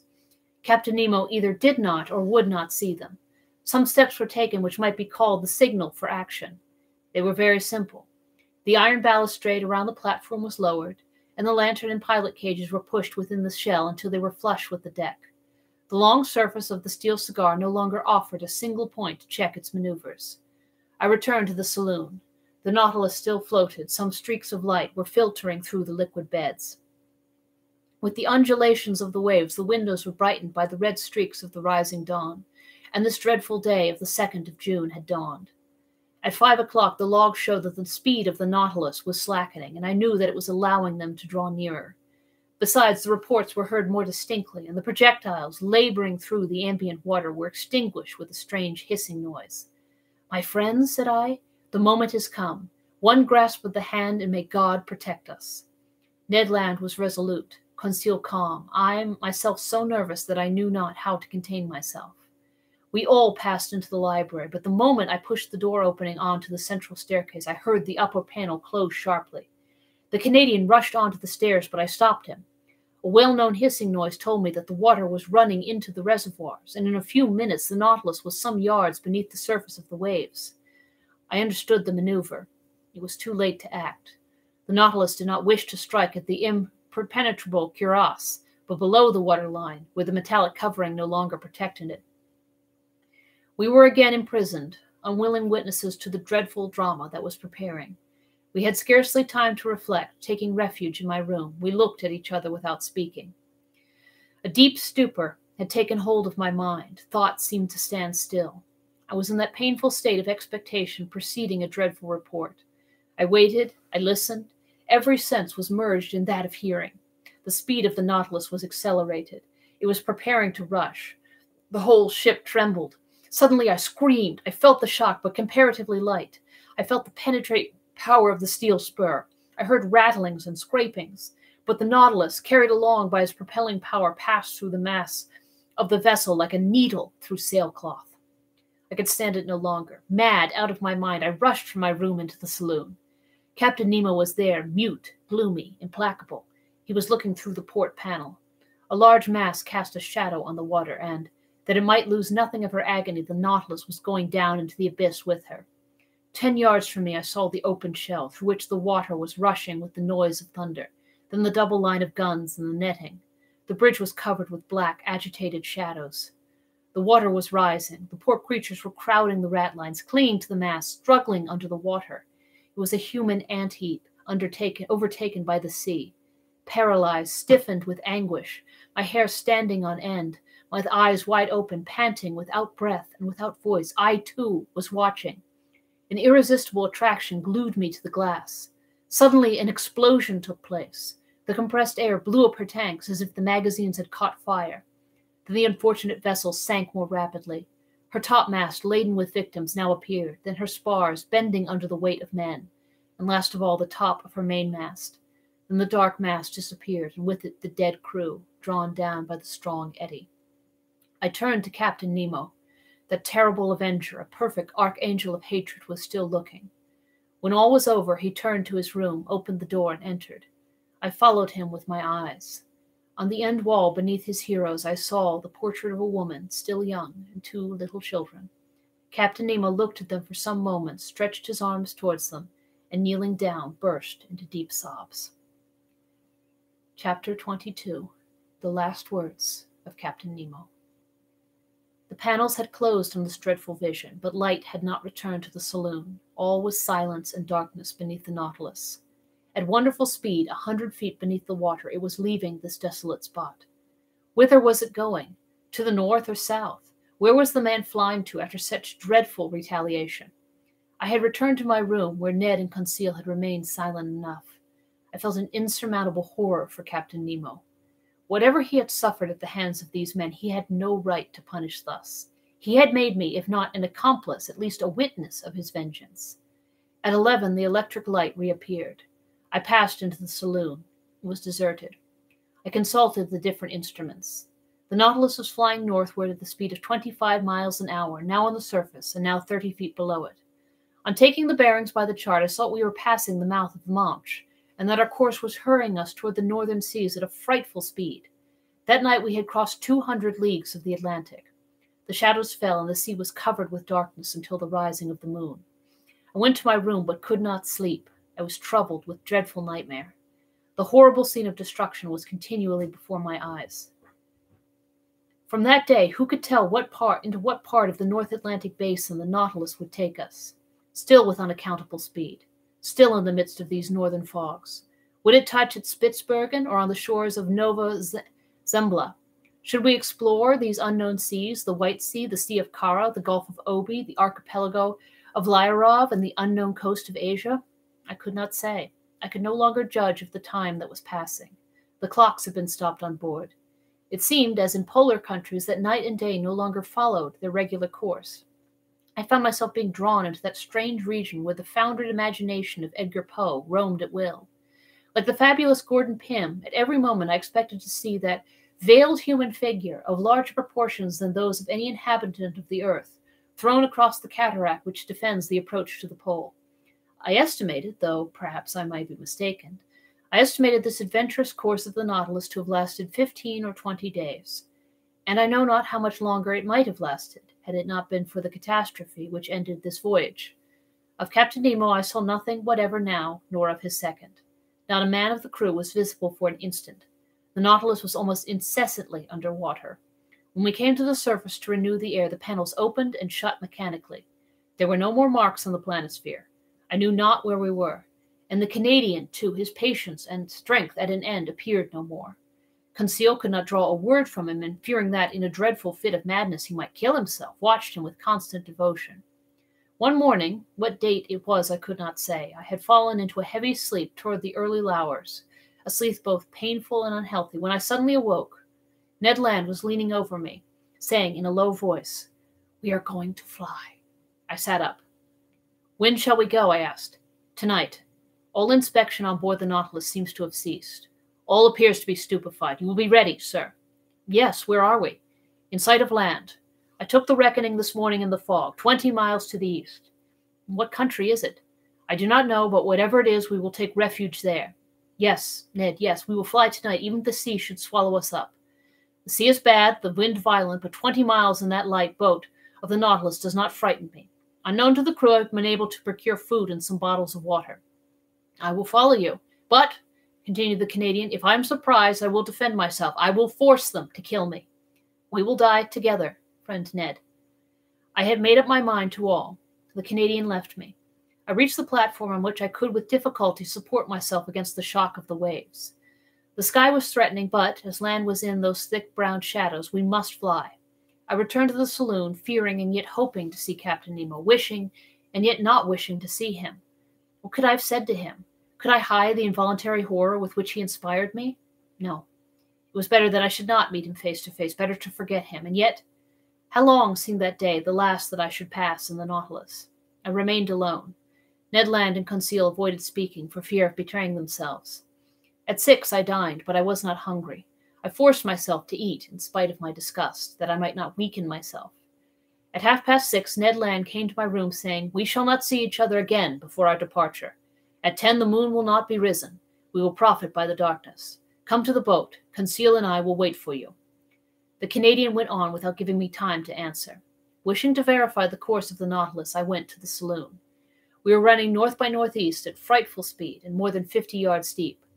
I cast a last look on these wonders of nature, on the riches of art heaped up in this museum, upon the unrivaled collection destined to perish at the bottom of the sea, with him who had formed it. I wished to fix an indelible impression of it in my mind. I remained an hour thus, bathed in the light of that luminous ceiling, and passing in review those treasures shining under their glasses. I dressed myself in strong sea clothing. I checked my notes, placing them carefully about me. My heart beat loudly. I could not check its pulsations. Certainly my trouble and agitation would have betrayed me to Captain Nemo's eyes. What was he doing at this moment? I listened at the door to his room.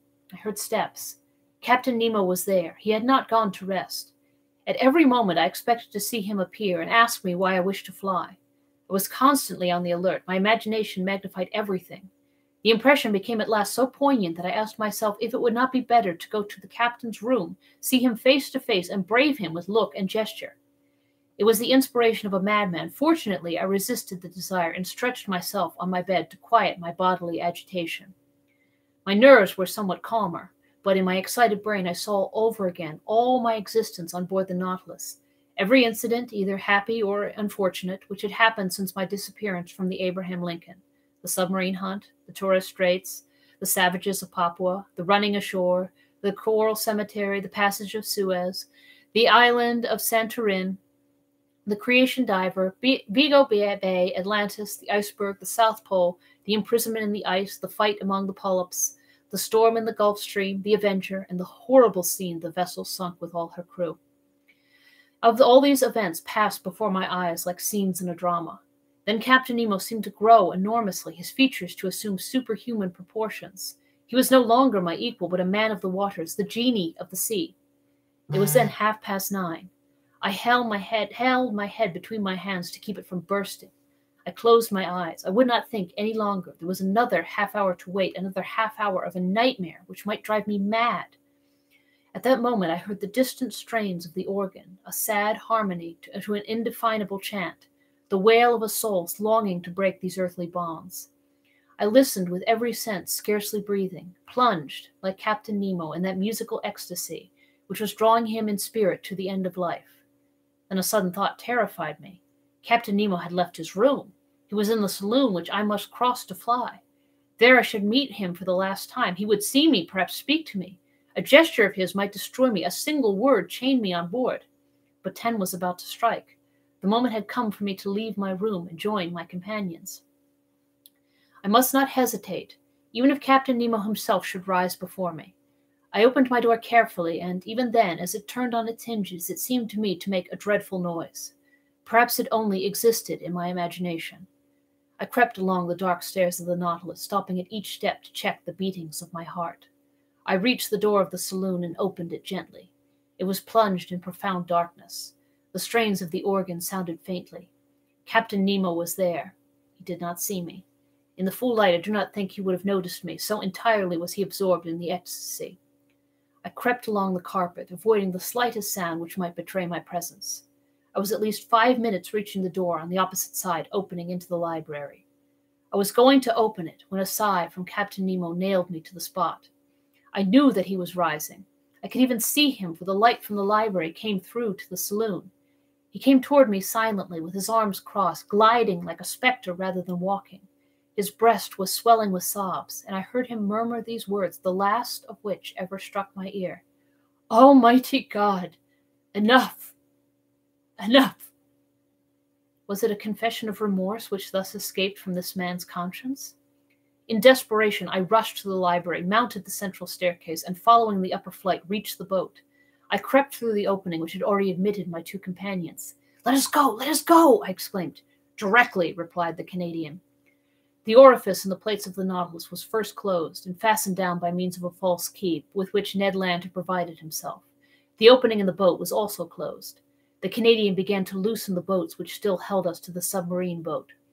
Suddenly a noise was heard. Voices were answering each other loudly. What was the matter? Had they discovered our flight? I felt Ned Land slipping a dagger into my hand. Yes, I murmured, we know how to die. The Canadian had stopped in his work. But one word, many times repeated, a dreadful word, revealed the cause of the agitation spreading on board the Nautilus. It was not we, the crew, was looking after. The maelstrom! The maelstrom! Could a more dreadful word in a more dreadful situation have sounded in our ears?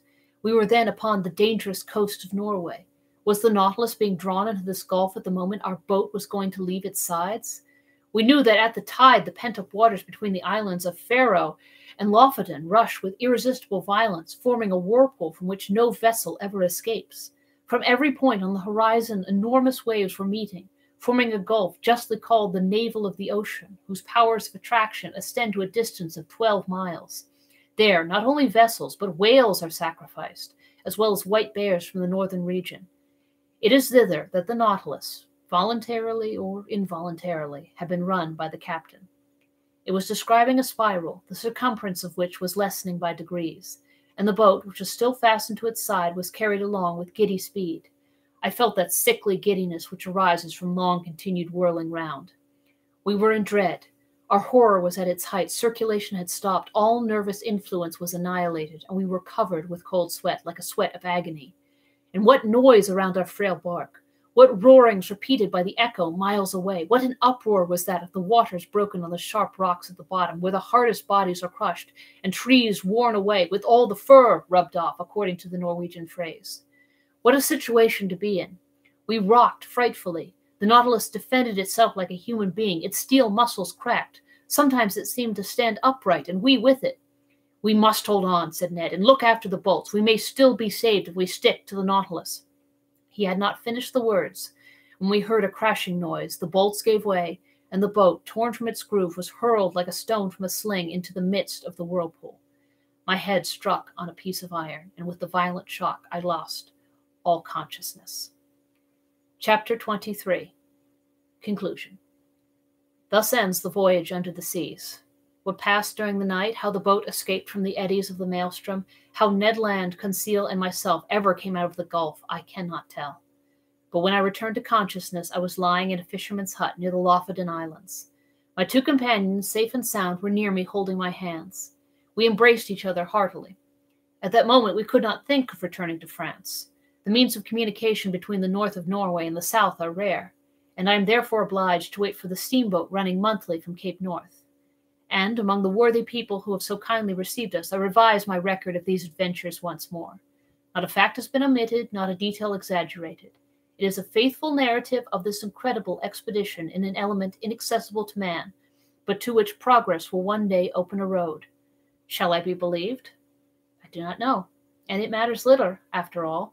What I now affirm is that I have a right to speak of these seas, after which, in less than 10 months, I have crossed 20,000 leagues in that submarine tour of the world, which has revealed so many wonders. But what has become of the Nautilus? Did it resist the pressure of the maelstrom? Does Captain Nemo still live? And does he still follow under the ocean those dreadful retaliations? Or did he stop after that last hecatomb? Will the waves one day carry to him this manuscript containing the history of his life? Shall I ever know the name of this man? Will the missing vessel tell us by its nationality that of Captain Nemo? I hope so, and I also hope that his powerful vessel has conquered the sea at its most terrible gulf, and that the Nautilus has survived where so many other vessels have been lost. If it be so, if Captain Nemo still inhabits the ocean, his adopted country, may hatred be appeased in that savage heart. May the contemplation of so many wonders extinguish forever the spirit of vengeance. May the judge disappear and the philosopher continue the peaceful exploration of the sea. If his destiny be strange, it is also sublime. Have I not understood it myself? Have I not lived 10 months of this unnatural life? And to the question asked by Ecclesiastes 3,000 years ago, that which is far off and exceedingly deep, who can find it out? 2 men alone of all now living have the right to give an answer, Captain Nemo and myself. And that, my friends, finally is the end of 20,000 Leagues Under the Sea. What an epic it is. Well, I thank you for joining me, and I have some unfortunate news for you. This will be the last episode of Chapters. We will no longer be continuing the program. I thank everybody that's tuned in to listen to me read different kinds of books to you and wear lots of funny hats and drink tea and just share stories with you. But I want to let you be sure to tune into all the fabulous programs that the library is still doing and will be doing. Me personally, I'm going to be bringing back the Fletcher film series, which is my baby, and we'll be starting that in November. November the 16th will be our first movie back at the library. It's going to be Noirvember, where we're diving into the fabulous world of noir. So for the last time, but hopefully not forever, keep reading, keep wearing your fabulous hats, keep drinking your fabulous beverages, keep going back and watch all of our old episodes. They will not be going anywhere. They're still going to be there for you to watch over and over again. Watch all of our OG animated episodes. I may do another one of those sometime later. And I will see you in some form, and have a wonderful day.